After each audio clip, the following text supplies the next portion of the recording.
ମାଟିର ସ୍ୱରର ତୃତୀୟ ବାର୍ଷିକ ଉତ୍ସବରେ ମଞ୍ଚାସୀନ ସମସ୍ତ ବରଣୀୟ ଅତିଥିମାନଙ୍କ ମଧ୍ୟରୁ ମୁଁ ନିବେଦନ କରିବି ଦଶପଲ୍ଲାର ଜଣେ ପ୍ରତିଷ୍ଠିତ ବ୍ୟକ୍ତିତ୍ୱ, ଅନନ୍ୟ ବ୍ୟକ୍ତିତ୍ୱ, ସାହିତ୍ୟିକ, କବି, ଲେଖକ, ପରିବେଶବିତ୍, ପ୍ରକୃତି ମିତ୍ର, ପ୍ରକୃତି ବନ୍ଧୁ, ଆଦର୍ଶ ଶିକ୍ଷକ ଶ୍ରୀଯୁକ୍ତ ଲକ୍ଷ୍ମୀଧର ଦାସ ମହତଙ୍କୁ ସେ ଆଜିର ମାଟିର ସ୍ୱର ମାଟିର ବେଦନାର ସ୍ୱରର ତୃତୀୟ ବାର୍ଷିକ ଉତ୍ସବକୁ ସଞ୍ଚାଳନ କରିବେ, ସଭାପତିତ୍ୱ କରିବେ ଏବଂ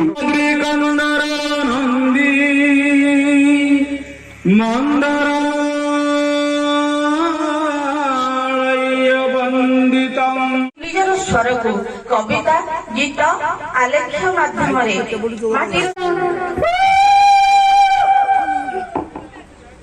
ସ୍ୱରଚିତ ସ୍ୱାଗତ ସଙ୍ଗୀତଟିଏ ଅତିଥିମାନଙ୍କ ପାଇଁ ଭେଟି ତେବେ ଦିବ୍ୟ ସନ୍ଧାନ ପରି କିଏ ହବ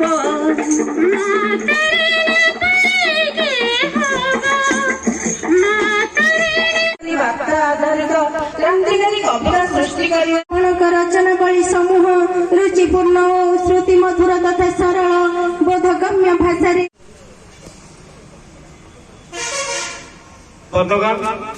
ବର୍ତ୍ତମାନ ମାଟିର ସ୍ୱର ଏହି ପତ୍ରିକାର ଚଳିତ ସଂଖ୍ୟାର ଗୋଟିଏ ମାତ୍ର ସାମ୍ପଲ କପି ହାର୍ଡ କପି ଉନ୍ମୋଚିତ ହୋଇଛି। ଏବେ ଅନୁରୋଧ କରିବି ଏତେ ଗୁଡାଏ ମଣିଷ ସେ ରୁହନ୍ତି କିନ୍ତୁ ତିଆରି କରିପାରନ୍ତି ହାତୀ ଘୋଡା ଚକ ମୋଟର ସାଇକେଲ ମଧ୍ୟ ଏମିତି କାଠରେ ତିଆରି କରିଥିବା ଜୀବନକୁ ସାଂସ୍କୃତିକ ସମ୍ପର୍କ ସହ ଯୋଡ଼ିବା ପାଇଁ ମାଟିର ସ୍ୱରର ନିରଞ୍ଜନ ନାୟକ, ପ୍ରଭାତ କୁମାର ସାହୁଙ୍କ ଭଳି କବି ନିଜ ଲେଖନୀ ମାଧ୍ୟମରେ ମହାନ ବିପ୍ଳବୀ ପିନ୍ଧେଇ ଦେବ କହି ସରଗ ଚାନ୍ଦକୁ ହାତ ଟେକି ମୋତେ ଦେଖେଇ ଦେବ। ମହାଶୟ, ଆପଣ ଜଣେ ଆଧ୍ୟାତ୍ମିକ ଚେତନାଯୁକ୍ତ ଭକ୍ତି ପତ୍ରିକାରେ ପ୍ରକାଶ ଗ୍ରୀନ କ୍ଲବ କୁ ଆମେ ନିବେଦନ କରୁଛୁ ଯେ ରିଅଲି ଗ୍ରାମୀଣ ସ୍ତରରେ ସଂଘର୍ଷ କରୁଛି ସବୁ ବାହିନୀ ତରଫରୁ ପରିବେଶ ସୁରକ୍ଷା ପାଇଁ ସେମାନଙ୍କୁ ନିୟନ୍ତ୍ରିତ କରୁଛୁ। ଜଲ୍ଦି ଆସନ୍ତୁ, ଆପଣଙ୍କ ଆମେ ମାଟିର ସ୍ୱର ତରଫରୁ ପରିଚୟ କରିବା ପାଇଁ ଚାହୁଁଛୁ। ନିଷେଧ ପାଇଁ ସଚେତନତା ସୃଷ୍ଟି, ଶିଶୁମାନଙ୍କ ଶିକ୍ଷା ଓ ସ୍ୱାସ୍ଥ୍ୟ ସୁରକ୍ଷା ପାଇଁ ଗଣ ଅଭିଯାନ ଆସିବ ନାହିଁ, ସହର ଆସିବ ନାହିଁ, ଯୋଉ ବସୁଧର କୁଟୁମ୍ବକ ନୀତିର ସଫଳତା ହବ ନାହିଁ। ତ ପଞ୍ଚାବନର ସୁରକ୍ଷା ଜୀବନ ରକ୍ଷା ପାଇଁ ଆମେ ଜୀବନରେ ସକ୍ଷମ କରିନୁ, ବାକି ବହି ଗୁଡ଼ିକ ଲେଖେ ଏତିକି କହି ରହୁଛୁ। କ୍ରୀଡ଼ା, ନୃତ୍ୟ, ସାଂସ୍କୃତିକ କ୍ଷେତ୍ରରେ ସବୁଠି ଆଗରେ ଆପଣଙ୍କ ଗ୍ରାମ। ଚାରିତ୍ରିକ, ନୈତିକ ଓ ବୌଦ୍ଧିକ ପରିବର୍ତ୍ତନ ପାଇଁ ଆପଣଙ୍କ ଗ୍ରାମରେ ସୃଷ୍ଟି କରୁଛୁ।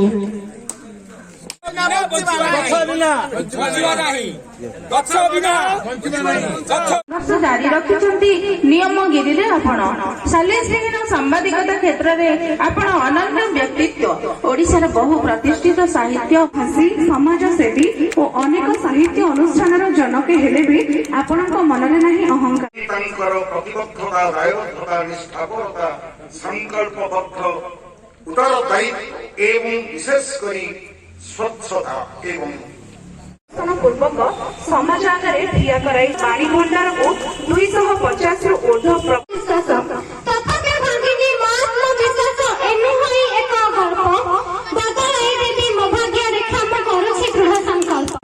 ଫୁଲ ତୋଡ଼ା ଏଇ ତ ହଉଛି।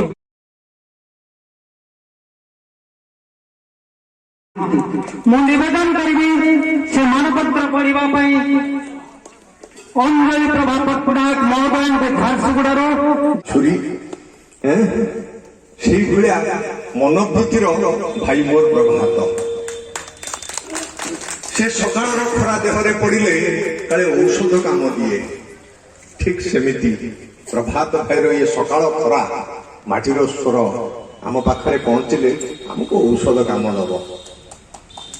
ତୋଳିଥାଏ ଯୁବ ସଂଗ୍ରାମୀ ମାନଙ୍କ ହୃଦୟରେ। ବୟସର ଅପରାହ୍ନରେ ମଧ୍ୟ ଥକି ପଡ଼ିନଥିବା ଅନନ୍ୟ ବିପ୍ଳବୀ ଆପଣ ପାଇଛନ୍ତି ଅଜସ୍ର ସ୍ନେହ, ଶ୍ରଦ୍ଧା ଓ ସମ୍ମାନ ସମ୍ବର୍ଦ୍ଧନା। এই প্রতিশ্রুতি মু রখুଛୁ। ধন্যবাদ।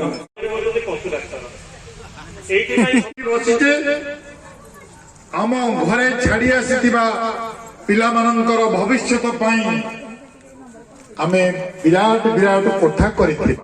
श्रीयुक्त श्रीकांत श्रीयुक्त रोहित जेना गंजाम माटीर सरर को प्रेरणा जगाई ग्रीन आर्मी अनुष्ठान सरकार सहजरे मिले नहीं किंतु एहीपरि एक अनुष्ठान सहित जोड़ी हेबा बिना साधनार मान महत बिना साधनार मान महत अल्प दिनता नथाए कराल काल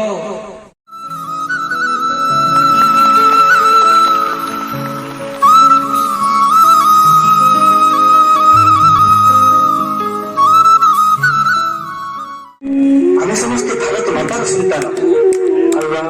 ଯିଶୁ